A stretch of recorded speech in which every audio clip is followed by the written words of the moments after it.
마태복음 16장에 나오는 바리새인과 사두개인들의 누룩 이야기인데 오늘 이제 한수임 목사님께서 마음을 어디에 쏟는가라는 이제 글로 보내왔습니다.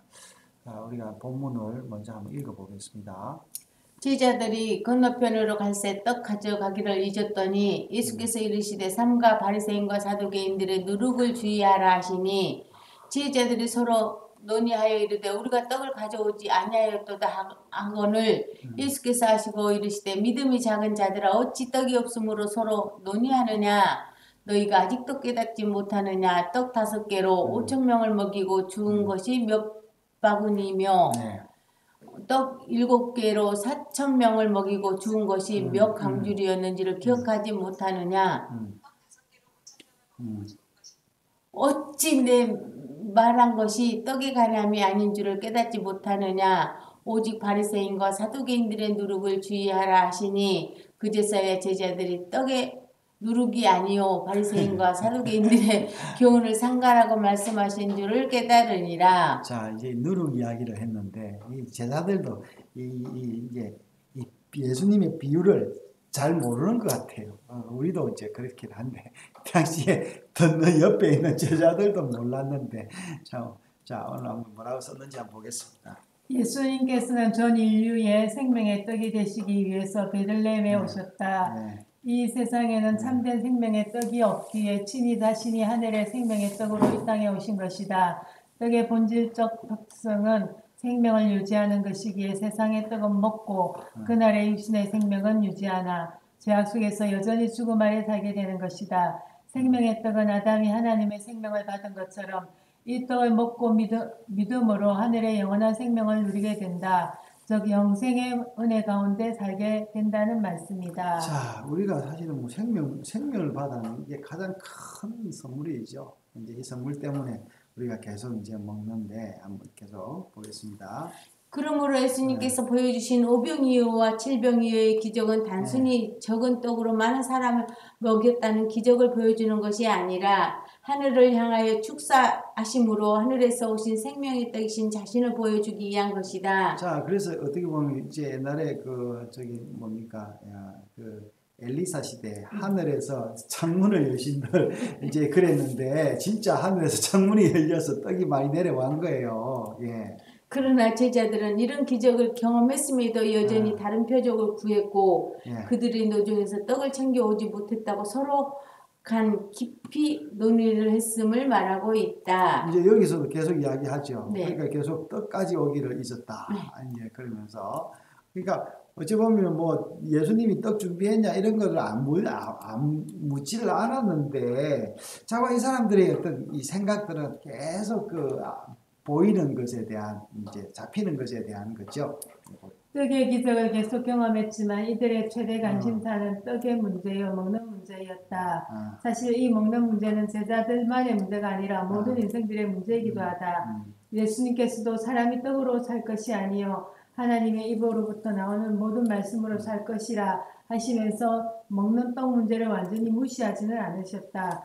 떡을 먹으면서 육신의 생명을 유지하듯이 반드시 하늘의 떡을 먹고 영원한 생명을 얻으라는 말씀이다. 자, 그래서 사실은 사람이 우리가 먹기 위해서 사느냐 살기 위해서 먹느냐 하는데 둘 다 맞습니다.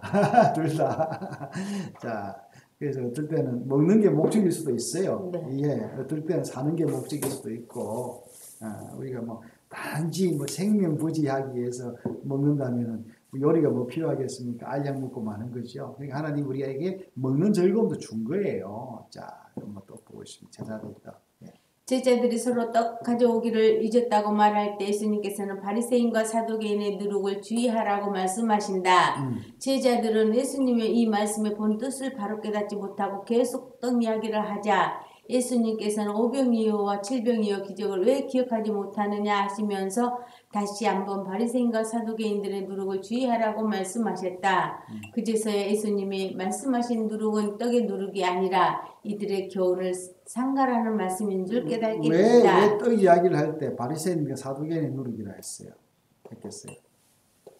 얘네들은 바리새인과 누룩은 부풀잖아요. 그러니까 그 하나님의 말씀 갖고 부풀려서 그냥 자기들이 해석하고 싶은 대로 해서 그러지 않았을까요? 그렇죠. 뭐 이 사람들은 부풀려가지고 돈벌이를 하는 거죠. 네. 물론 뭐 예수님의 하나님의 말씀도 그런 게 있는데 음. 이제 부푸는 게 이제 다른 거죠. 자, 누룩은 떡을 만드는데 꼭 필요한 재료이다. 그죠. 누룩을 사용함으로 원재료를 부풀게 하고 발효 네, 시킴으로 원재료를 변화시키는 역할을 한다. 그렇죠. 누룩의 영향으로 밋밋한 재료가 맛있고 풍성하게 변화하는 것이다. 성경에서는 이 누룩이라는 말을 긍정과 부정의 의미로 종합적으로 사용하고 그렇죠. 있다. 네. 예수님 자신도 하나님 나라의 누룩이시다. 네. 신이 우리들의 생명의 떡이 되셨을 뿐 아니라 하나님 나라의 누룩으로 그 나라의 왕이시며 주권자이시다. 자, 그래서 바리새인의 누룩도 있고 네. 예수님의 말씀도 하나님 나라의 네. 누룩이다 그렇게 이야기된 거죠. 예수님의 십자가 부활의 복음으로 그 나라는 안성되고 온전히 생명의 나라로 변화된 것이다. 이 반면에 모든 본문에서는 바리새인과 사두개인의 교훈을 누룩이라고 하신다. 하늘의 떡 공장의 누룩이 예수님이시라면 이 세상의 떡 공장의 누룩은 바리새인과 사두개인들의 교훈이라 할 수 있다. 자, 떡 공장이 두 개가 있네요.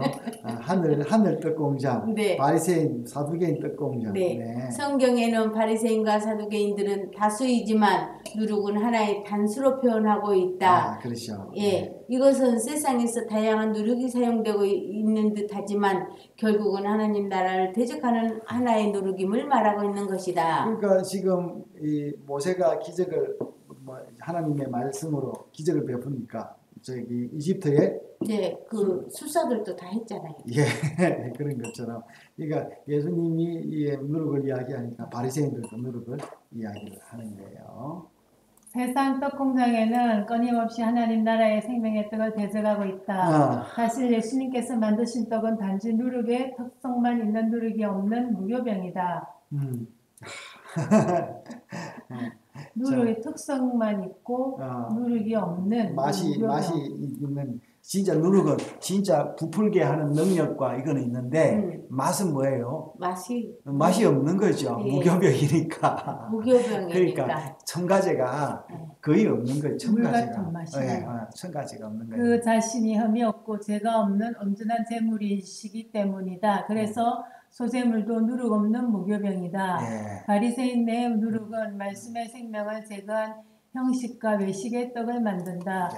사두개인의 누룩은 말씀의 참된 거룩함을 제거한 세속과 물질의 떡만을 만든다. 자, 그래서 사실은요, 이 하나님의 말씀으로 누룩을 가지고 각가지를 만들 수 있는 거죠. 네. 그리고 이러한 세상의 떡을 먹으면서 짐승을 잡고 열심히 제사를 드리며 오늘날에는 이런 요상한 떡과 함께 열심히 예배에 참석하고 헌신 봉사를 하고 있다. 이거 좀 무슨 말인가 알겠어요, 그죠? 네. 좀 부드럽게 표현을 해놨는데 사실은 네. 예. 누룩처럼 아주 은밀하게 진행되기에 성도들은 이런 세상 누룩의 영향을 눈치채지 못하고 있다. 그렇죠. 그러니까 우리가 참 왜 이럴 수 있는 거예요. 예수님께서 이들의 누룩을 주의하라는 말씀은 이들의 교훈에 마음을 쏟지 말라, 집중하지 말라는 엄숙한 경고의 말씀이다. 자, 그래서 사실은 세상에는요, 방부제 넣어가지고 달콤한 거 넣어가지고 사람이 거잖아요. 그렇죠. 우리 집에는 애들이 잡곡을 안 먹으니까 네. 어떻게 해요? 잡곡을 숨겨가지고 야채도 숨겨가지고 애들 먹이게 하는 그런 것처럼 하나님의 그 떡도 우리에게 이제 그런 겁니다. 자, 오늘 또 교회는 떡을 만드는 일을 진행하고 있다. 오직 세상에 누룩이 없는 순수한 하나님 입에서 나오는 말씀의 떡을 먹음으로 생명의 떡이신 예수님만을 선포해야 한다. 자, 그런데 이제 이 떡이 우리가 인기가 없습니다. 없죠. 그런데도 떡이 인기가 없는데도 지금 유유히 이 떡은 죽지 않고 살아서 강처럼 흐르고 있는 이 놀라운 우리가 이제 이런 걸 볼 수가 있습니다. 이제 우리가 마음을 아마 이제 제목을 어디에 쏟는가 했는데 어느 누룩에 쏟는가 아마 이런 것 같아요. 어느 누룩에 쏟는가, 맛있는 누룩에 쏟는가, 맛자 같은 맛 없는 누룩에 쏟는가. 이제 좀 우리가 바리새인과 사두개인의 누룩에 마음을 쏟을 것이 아니라 예수님의 말씀의 그 누룩에 쏟아야 되겠습니다. 감사합니다.